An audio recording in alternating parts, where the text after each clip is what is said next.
안녕하세요. 10월 26일 토요일입니다. 오늘부터 기온이 내려간다고 합니다.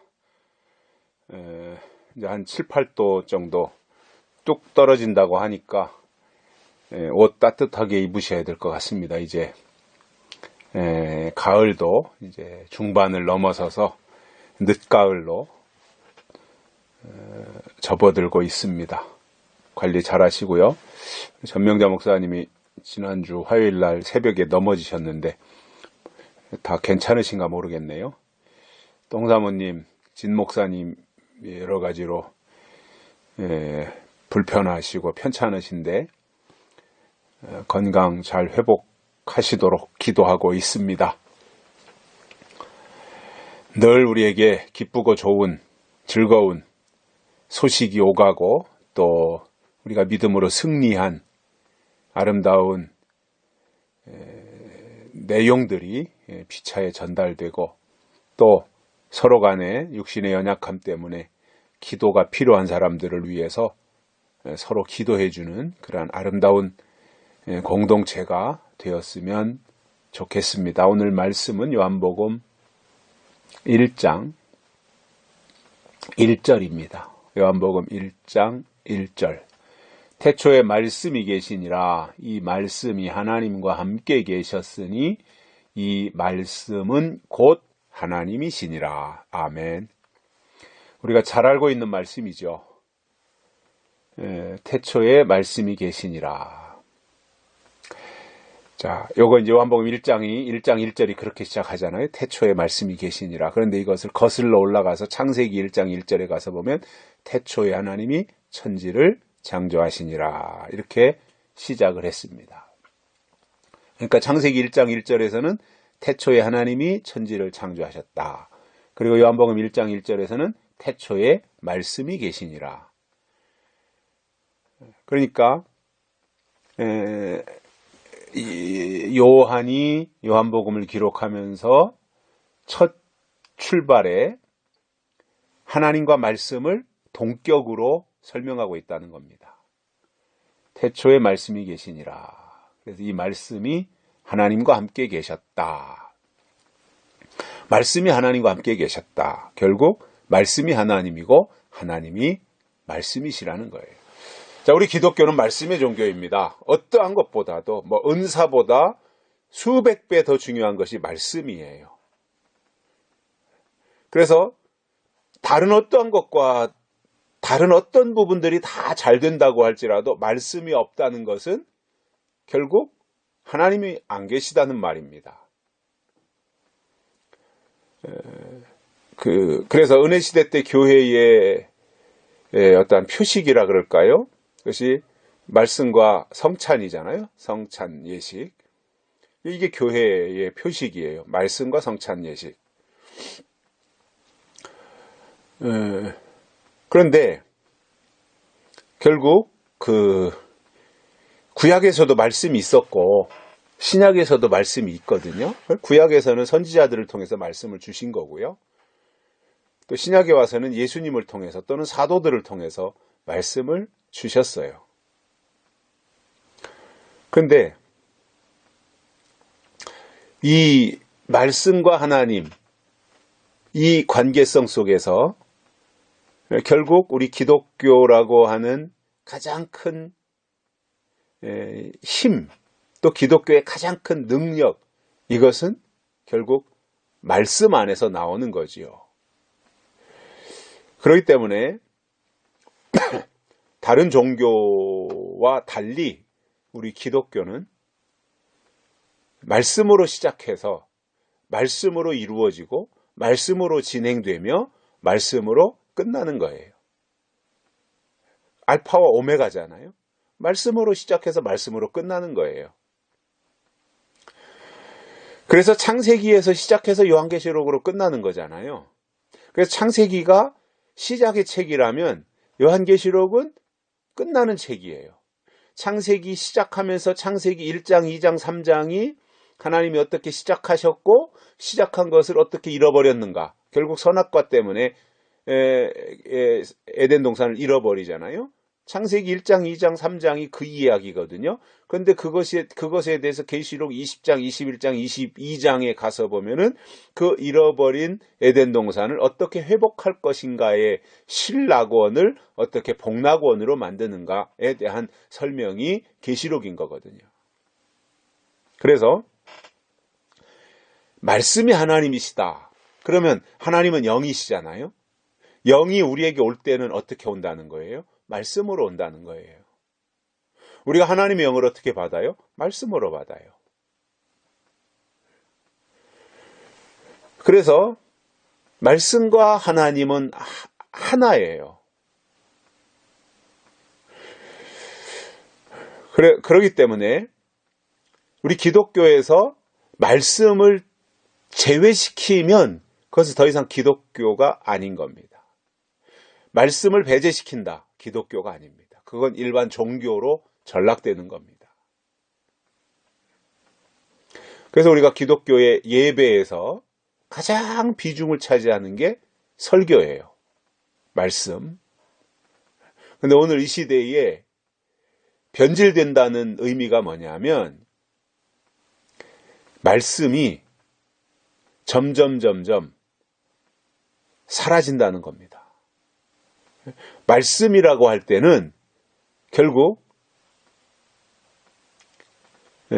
예언이 포함되어져야 하나님의 말씀이에요. 예언이 빠진 설교는 소리예요. 소리. 그런데 예언이 포함된 설교는 말씀이에요. 하나님은 우리에게 소리를 통해서 말씀을 주시는 거예요. 그런데 소리로 끝난다, 메아리로 끝난다, 의미가 없어요. 거기에 약속이 포함되어진 말씀이 있어야 돼요. 그래서 그 말씀이 우리를 깨닫게 하고 변화시키고 새롭게 하고 하나님의 사람으로 변화시키는 역할을 하는 것이 말씀인 겁니다. 그래서 우리가 하나님 앞에 나온다라고 하는 것에는 물론 다른 요소들도 다 포함이 되지만 핵심은 말씀을 듣고 깨닫기 위해서예요. 이게 은혜 받았다라는 거예요. 하나님의 약속의 말씀을 듣고 깨닫게 되는 이것이 은혜라는 거죠. 그래서 말씀이 계셨고 그 말씀은 하나님과 함께 계셨다. 결국 말씀이 하나님이고 하나님이 말씀이시다. 그래서 이 말씀이 하나님이시다라는 내용을 요한복음을 시작하면서 1절에서 이렇게 어마어마한 설명을 해 주시는 것입니다. 그래서 교회가 변질되었다라고 하는 것은 말씀의 변질입니다. 말씀이 변질되면 교회가 변질되는 거예요. 오늘 이 시대를 제가 이렇게 진단을 해보면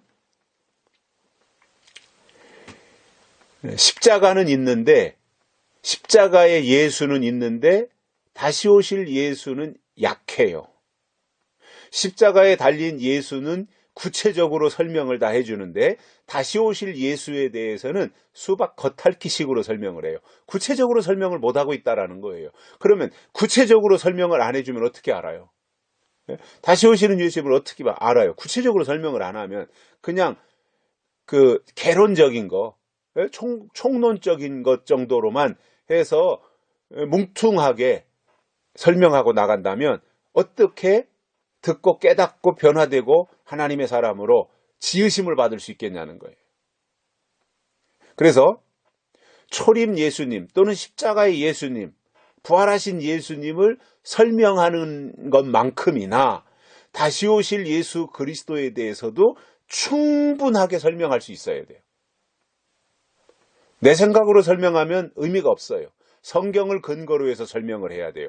초림 예수님에 대해서 설명하기 가장 좋은 것이 사복음이에요. 마태, 마가, 누가, 요한복음. 그 중에서도 요한복음이 핵심이에요. 마태, 마가, 누가복음은 공관복음이라 그래요. 똑같이 사람의 아들로 본 거예요, 예수님을. 그런데 요한복음은 사복음에서도 떨어져 나와 있어요. 왜냐? 요한복음은 놀랍게도 하나님의 아들 예수에 대해서 설명하는 거예요. 사람의 아들 예수, 하나님의 아들 예수. 엄청난 차이가 나죠. 근데 이 두 가지가 합해져서 사복음서가 되는 거예요. 마태, 마가, 누가, 요한. 그래서 완성이 되는 거예요. 그리고 사도행전에서부터 유다서까지는 사도행전 2장에 성령을 받았고, 성령 받은 제자들이 하나님의 종 사도가 된 거예요. 성령 받기 전에는 예수님이 12제자였는데 성령 받고 나선 사도가 된 거예요. 그래서 사도행전 이후로는 사도들이 어떻게 활동했는가, 그리고 12제자에 포함이 되진 않았지만 하나님이 좀 늦게 부르신 사도 바울이 성령 받아서 어떻게 역사했는가, 그래서 성령 받은 자들의 활동, 성령 받은 자들의 역할, 역사, 이런 것들을 설명한 것이 사도행전에서부터 유다서까지라고 볼 수 있어요. 물론 그 속에 다 예언을 포함하고 있긴 하지만 일반적으로 보면 그렇다는 거예요.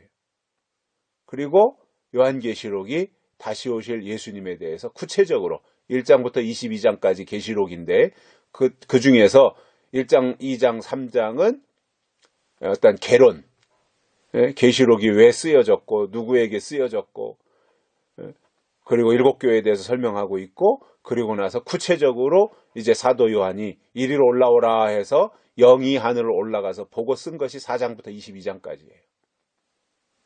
그러니까 거기에 자세하게 나와 있는 예수님의 재림, 결론은 예수님의 재림이잖아요.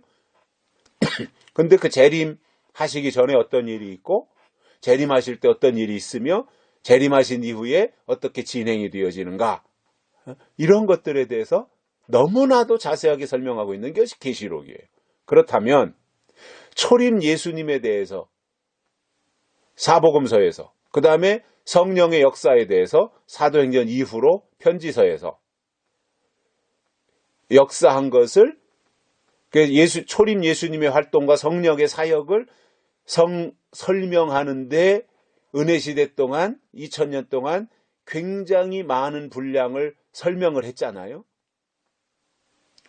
마찬가지로 요한계시록은 다시 오실 예수에 대한 결론을 말해주고 있는데, 이 결론 부분들도 그냥 대략적으로 알면 의미가 없고 구체적으로 확실하게 제대로 알고 갈 때 의미가 있다는 겁니다. 깨달음이 있는 거예요. 그래야 이 말씀이 곧 하나님이시니라. 그래서 마지막 말씀을 깨달아야 진짜 말씀과 하나님이 동격이라고 하는 거에 대해서 내가 진짜로 깨닫게 되어져서, 아, 이래서 말씀이 하나님이시구나. 아, 이래서 하나님이 우리에게 말씀을 주셨구나. 이것에 대해서 깨달음이 있는 겁니다. 그래서 정말 하나님께로부터 주신 말씀을 받은 자는 계시록을 깨닫게 되어 있습니다. 영의 역사예요, 계시록. 신앙 자체가 영적인 거잖아요. 하나님이 성령을 보내주시지 않으면 성경을 깨닫거나 이해가 불가능한 거예요. 예수 안 믿는 사람들도 성경을 읽는 사람들이 있잖아요.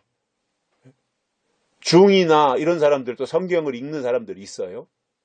어떠한 역사적으로 또는 지식적으로. 그런데 그렇게 읽고, 대학 교수들도 필독서로 성경을 읽는 사람들이 있습니다. 방대하지만 그 속에 중요한 내용들이 있다는 것을 알기 때문에. 그런데 그들이 성경을 읽었다 그래서 예수님을 믿는 건 아니에요. 왜냐? 성령이 역사 안 한 거예요. 그냥 역사책으로 읽은 거예요. 지식책으로 읽은 거예요. 교양책으로 읽은 거예요. 그게 무슨 의미가 있어요? 그런데 띄엄띄엄 읽고 제대로 성경을 구체적으로 체계적으로 읽거나 배우지 않았는데도 불구하고 하나님의 뜻대로 살려고 애쓰는 자들에게 하나님이 성령의 기름을 부어주시면 성령 받은 자는 성경이 깨달아지는 겁니다. 그래서 저는 성경적 신앙을 가지는 것이 가장 중요한 거예요.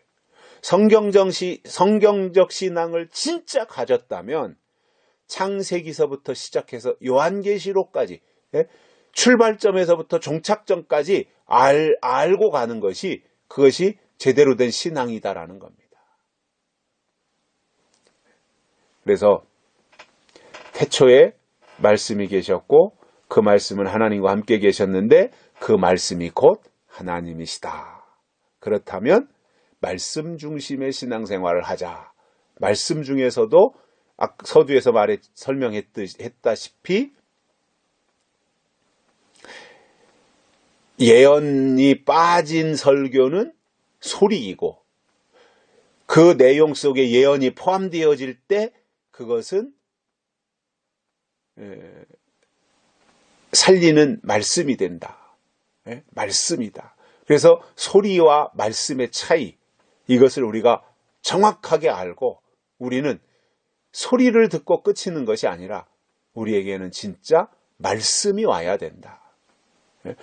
그래서 소리는 우리를 구원하지 못하지만 말씀은 우리를 구원하고, 소리는 우리를 살리지 못하지만 말씀은 우리를 살릴 수 있기 때문에 우리는 말씀의 사람이 되고 말씀의 귀를 기울이며 말씀의 인도함을 받는 복된 믿음의 사람들이 되시기를 바랍니다. 오늘 여기까지 합니다. 고맙습니다.